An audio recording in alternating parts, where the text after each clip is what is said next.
Buntut ormas sweeping.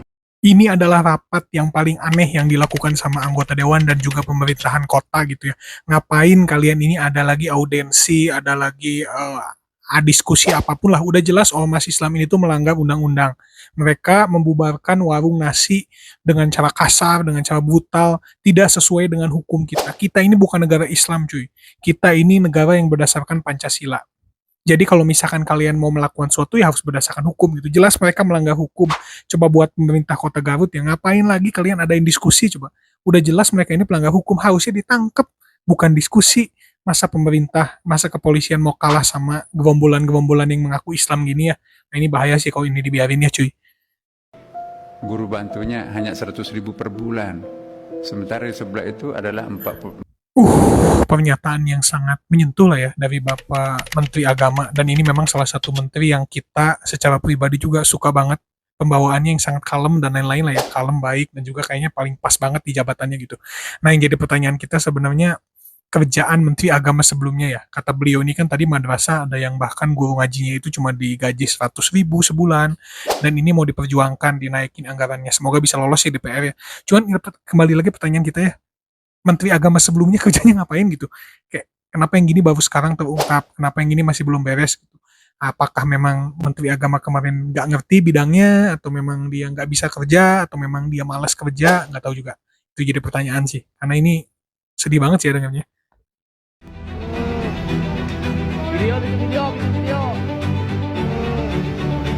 Gila ya, brutal banget ini ya. Seseorang ditendang sampai terjatuh ke bahu jalan, sampai terjatuh ke pinggir gitu ya.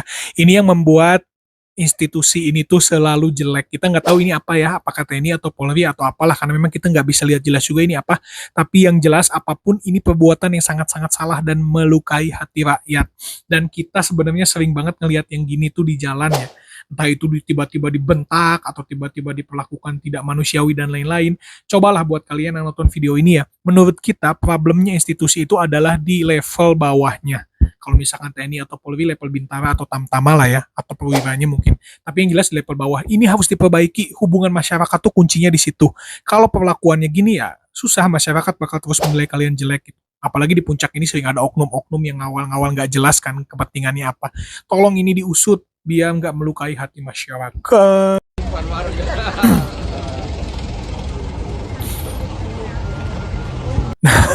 Ini ya, dulu kalian inget gak sih waktu zaman pemerintahannya Jokowi, seorang Abdi Sleng dipilih jadi komisaris utamanya Telkom.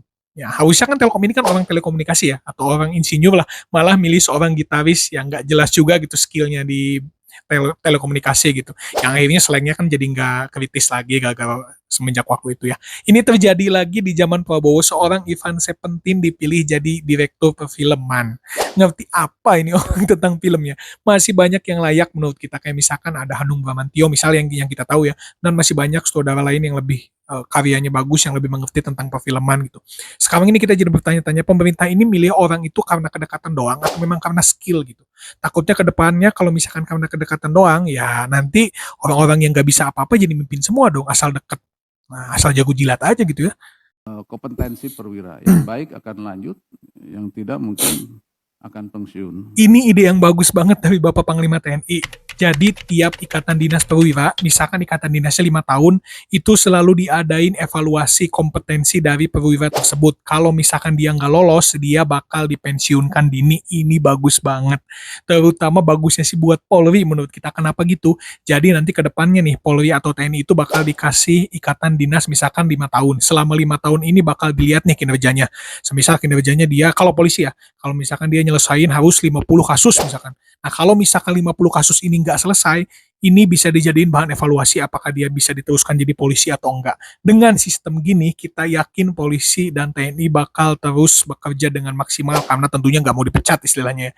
Ini sistem yang kita setuju dan sudah diterapkan kepada orang-orang sales marketing lah. Dan ini bagus banget, kita setuju banget. Semoga bisa diterapkan ya.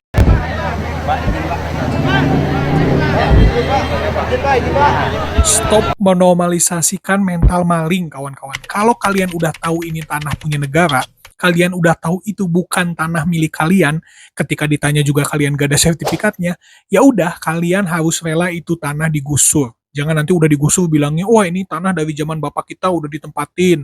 Atau misalkan dari zaman kita Fir'aun atau apalah pokoknya. Mau itu ditempatin siapapun, kalau bukan milik kalian, milik negara ya kalian harus mau digusur. Kalian mental maling, bapak kalian atau kalian sendiri itu adalah maling kalau nempatin dari dulu. Jadi udahlah pergi aja gitu. Jangan merasa tersakiti. Yang kedua itu kepala desa ngapain di situ ngebela seorang mental maling yang nempatin tanah negara. Tanah negara itu harus dikelola negara untuk kepentingan bersama, cuy. Harus dicek nih Kades. Jangan-jangan memang ada permainan atau minta jatah tiap harinya ya. Karena menurut kita sih yang gini tuh sering banget kejadian ya. Di semua daerah, nggak cuma di daerah yang di survei ini ya.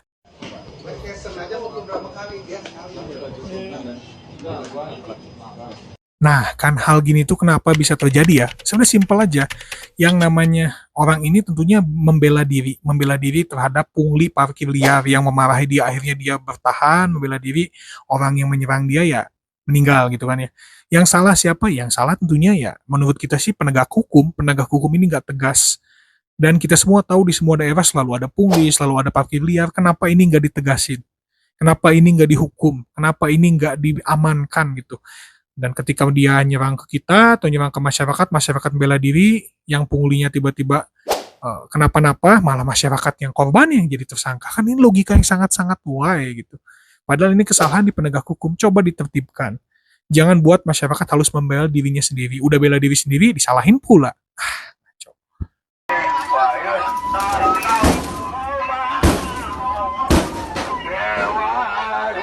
Nah, gini ya teman-teman ya. Kemarin kejadian di Garut, ada sekelompok masyarakat yang mengaku ormas Islam membubarkan warung nasi dengan alasan siang hari gitu waktu berpuasa. Itu ya, yang ini baru lagi orang memukul-mukul toko gitu, nggak tahu ini kenapa gitu, menggunakan nama Nabi sambil sholawat. Pertanyaan kita adalah MUI di mana? MUI ini harusnya perannya itu ini gitu loh. Ketika ada orang yang menggunakan nama Islam tapi kelakuannya tidak sesuai dengan ajaran Islam, harusnya langsung difatwa haram atau laporkan ke polisi atau ditegakkan hukum supaya ditindak mereka. Tapi mereka ini seolah-olah kayak ngurusinnya tuh yang receh-receh gitu ya. Tapi yang hal-hal gini tuh harus sebenarnya diurus juga. Ini buat MUI ya, karena kita sebagai umat muslim jadi malu lihat kelakuan orang gini ya cuy. Asli. Apalagi ini bulan puasa lah, bulan suci. Jangan teman noda sama orang-orang yang kotor gini lah. Pak, jangan begitu Pak. Berarti bulan puasa. Berarti saya bohong kalau begitu. Jangan begitu. Nah gini ya, kebiasaan para anggota dewan tuh satu kalau kita lihat ya, asbun. Mereka ini kayak asal bunyi aja gitu. Nggak tahu mau komentarin apa, tiba-tiba asal bunyi, kayak bapak anggota dewan ini. Dia dengan enaknya bilang data kinerja Kementerian Pertanian yang disuguhkan oleh Menteri Pertanian itu abal-abal. Saya kira di selanjutnya bakal dia kasih data tandingan gitu untuk bilang itu apa. Ternyata enggak, dia cuma nuduh aja itu abal-abal. Ayolah, maksudnya kalau misalkan kalian memang punya argumen, jangan caper gitu. Jangan caper sok-sokan pengen galak atau apa. Pakai data. Jadi masyarakat itu nanti terlatih dan melihat anggota dewan tuh ya menggunakan suatu dengan data gitu. Nggak cuma ngomong doang. Apalagi ini kan Menteri Pertanian ini kan kemarin yang ngungkap kasus minyak itu kan, minyak yang ditulis 1 liter padahal isinya 750 mili itu minyak goreng ya. Kita jadi curiga jangan-jangan bapak anggota dewan ini nggak suka pribadi atau merasa terganggu atau apa, mungkin ya bisnis minyaknya gitu kan ya. Jadi kita curiga jadinya. Ini tahun berapa? 2020. 2020. Oh, ini BMW tahun 2020 ya. 20. Ini Nah, gini ya. Ini setelah terungkap ya, ternyata Gubernur Jawa Barat itu mobil dinasnya ada lebih dari 11 cuy. 11 mobil dinas dengan berbagai macam merek, ada mobil listrik, mobil yang paling mewah itu Alphard, sampai ini yang kita heran banget ada motor Royal Enfield ya. Nah, kayaknya sih ini sering banget dipakai sama gubernur sebelumnya ya. Dan kita sih mikirnya ini motor pribadi ya, ternyata motor dinas provinsi gitu. Yang aneh tuh kenapa harus Royal Enfield gitu? Apakah motor-motor yang lebih murah itu nggak bisa dipakai juga sama gubernur? Kan bisa. Misalkan kalau alasannya pengen pergi ke tempat-tempat terpencil, desa terpencil di Jawa Barat itu ya kan ada motor trail, ada motor-motor yang lebih murah gitu. Tapi ini lebih milih Royal Enfield biar apa gitu. Kita jadi makin curiga ya. Semoga ada pemeriksaan terhadap gubernur sebelumnya. Karena ini bener-bener gila ya. Maksudnya apalagi dia lagi terkena kasus BJB itu kan.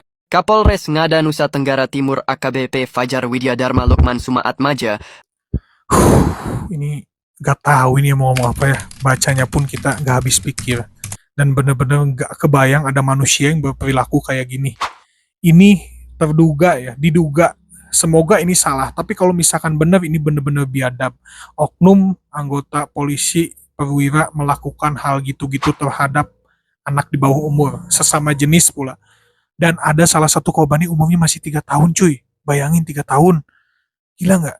Dan parahnya sama dia direkam itu kegiatan. Terus dia jual di situs luar negeri sampai akhirnya ketahuan sama polisi yang ada di luar negeri, barulah terdetek dan diungkap. Ini kalau misalkan sampai kasus ini tenggelam, udah kita udah nggak bisa pikir lagi sama institusi satu ini, udah bener-bener kehilangan kepercayaan masyarakat karena udah bener-bener di luar nalar. Nggak kebayang di nalar manusia ini gila, ini sakit ini.